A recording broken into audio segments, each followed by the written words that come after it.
নমস্কার বন্ধুরা, আজকে আমি বানাচ্ছি প্যান ফ্রাই চিংড়ি মালাইকারি।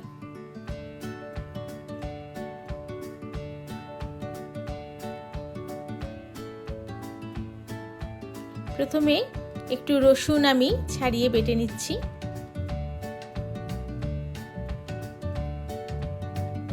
এরপর একটু আদা,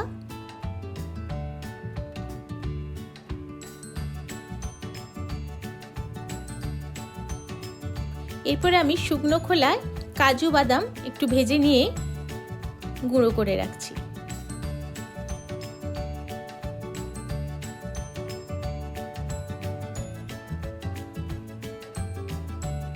শুকনো খোলায় একটু গরম মশলা, এলাচ, দারচিনি, লবঙ্গ ভেজে নিয়ে ওটাও আমি একটু গুঁড়ো করে রাখছি।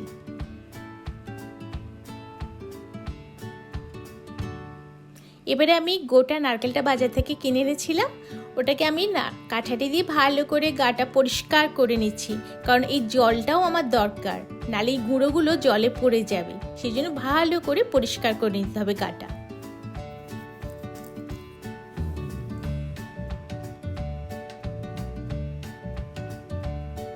নারকেলটা ফাটিয়ে জল রাখার জন্য আমি একটা বাটিও নিয়ে নিয়েছি। এইভাবে কাঠারি দিয়ে অল্প অল্প ঘা দিয়ে নারকেলটা ফাটিয়ে আমি জলটা বার করে নিলাম। এবারে ছুরি দিয়ে নারকেলগুলো আস্তে আস্তে আমি কেটে নিলাম। এবারে আমি মিক্সিতে দিয়ে দিচ্ছি।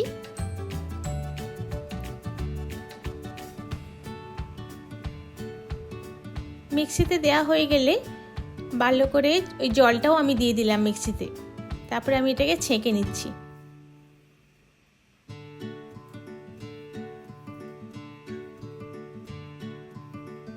খুব সুন্দর নারকেলের দুধটা বেরিয়ে এসেছে। চিংড়িতে একটু নুন, হলুদ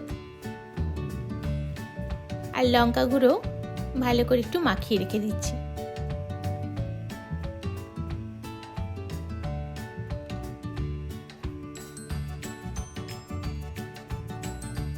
এরপর কড়াইতে তেল দিয়ে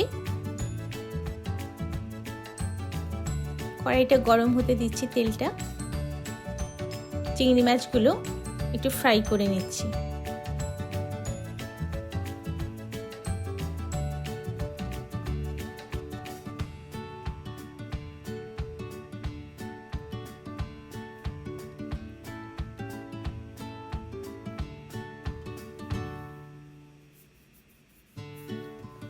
চিংড়ি মাছটা ফ্রাই হয়ে গেলে ওই কড়াই আর একটু তেল দিয়ে দিলাম। দিয়ে দিচ্ছি পেঁয়াজ কুচি। পেঁয়াজটা আমি ততক্ষণ ভাজবো যতক্ষণ না কালারটা ব্রাউন হয়ে যায়।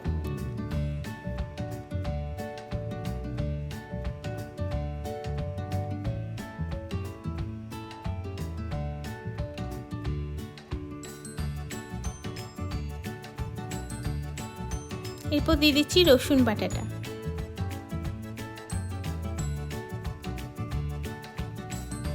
আদা বাটাটাও দিয়ে দিলাম। হলুদ দিলাম, লঙ্কা গুঁড়ো দিলাম, একটু ঝাল ঝাল হলে ভালো লাগে। একটু জল ছিটিয়ে দিলাম যাতে মশলাগুলো যাতে না পুড়ে যায়। ভালো করে এটা তেল ছেড়ে বেরিয়ে আসা পর্যন্ত কষতে হবে।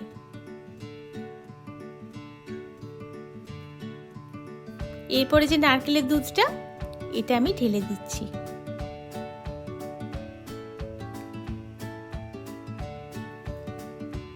চিংড়ি মাছগুলো দিয়ে দিচ্ছি।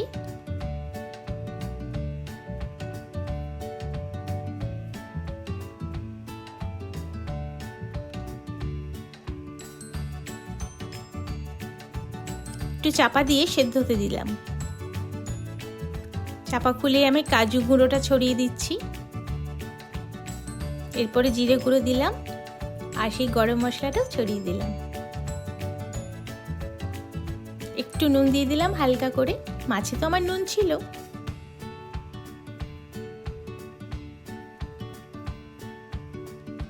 দেখো তৈরি হয়ে যাচ্ছে আমার মালাইকারি।